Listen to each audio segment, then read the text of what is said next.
pineapple? Where did the rock pile come from? Well, don't touch it. It gives me the creeps. We'll deal with it later. This is 2020's Boys from County Hell.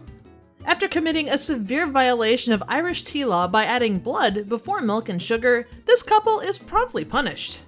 And as a reminder, if you find your house is leaching your blood on a consistent basis, make sure to get it checked out. It could be completely natural, but it could also be vampiric in nature. 2 months earlier, Eugene drains a pint at the local Stoker pub as Canadian tourists come looking for Dracula. Instead, they get the inside scoop on Drac's predecessor, Abhartach. After all the buildup, they're led to a pile of rock in the middle of a field. Dracula's castle, this ain't. Of course, they take the piss out of these tourists, and clearly nothing more will come of this innocuous cairn. What, you think something might happen with this weird pile of rock with the skull on top? Well, I guess you did see 2 months into the future. After a shower scare and a game of piggyback darts, Eugene, William, and SP make their way home across this same field. A fight breaks out, and as per usual, bad shit happens. William is gored by a bull, cuts himself on the cairn, and we're off and running. He ends up dying, and even worse, Eugene and SP get kicked out of the Stoker pub. Although, I wouldn't drink the piss in here anyway. You're better off drinking me own. Who needs a pub when you can drink lukewarm beer in the back of a van? Days later, construction begins on a bypass, which is en route to destroy many things, including the cairn. Eugene's dad, Francie, who owns the construction company working on the bypass, expects his son to step up. When no one else will demolish the cairn, Eugene takes it upon himself to prove he's up to the job. Later, the cairn appears to have rebuilt itself, and Night Watch guard Charlie seems a little bit more bloodthirsty than normal, to the point where he stalks Claire and Eugene and gets impaled on a new pole.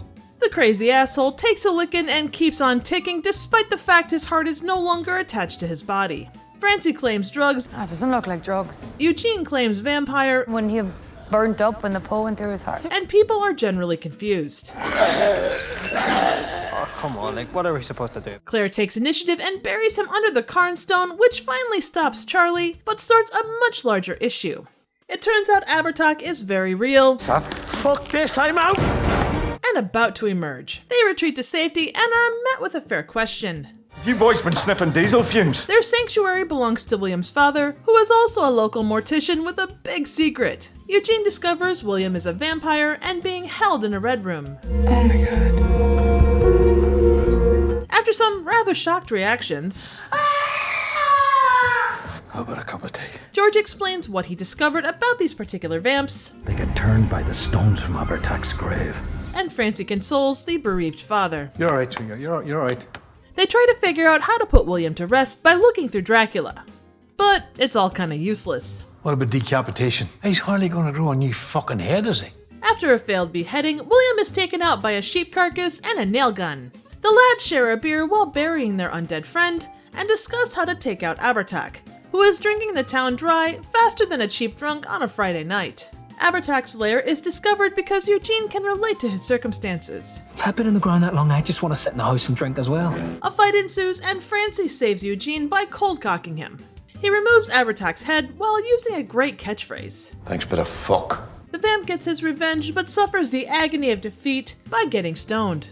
Everybody lives happily ever after. But please remember that the estate of Bram Stoker does not endorse this movie. 2020's The Boys from County Hell is an Irish horror comedy directed by Chris Baugh. It was based on a short of the same name and premiered at Tribeca in 2020. It received an 83% on Rotten Tomatoes, but failed to make back its $3 million budget, making only $102,000 on its initial run.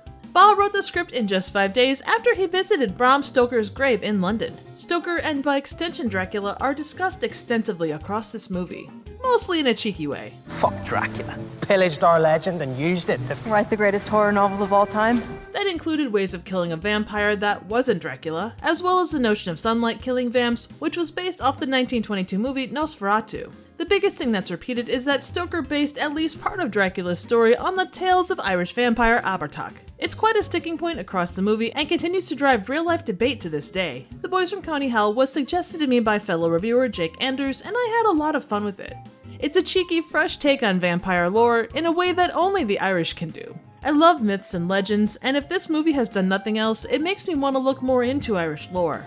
In story, theme, and characters, this has a ton of Shaun of the Dead vibes. It can go from serious to asking what the local football club scores are in no time flat. You get the sense of very normal people being put into a crazy set of situations with hilarious, although horrific results. All served up with a cup of tea or a pint. It satirizes everything from Dracula-obsessed tourists, to vampire lore, to the Irish themselves. At times, it can be a bit of a slow burn, but when you take the movie as a whole package, it's a cheeky good time.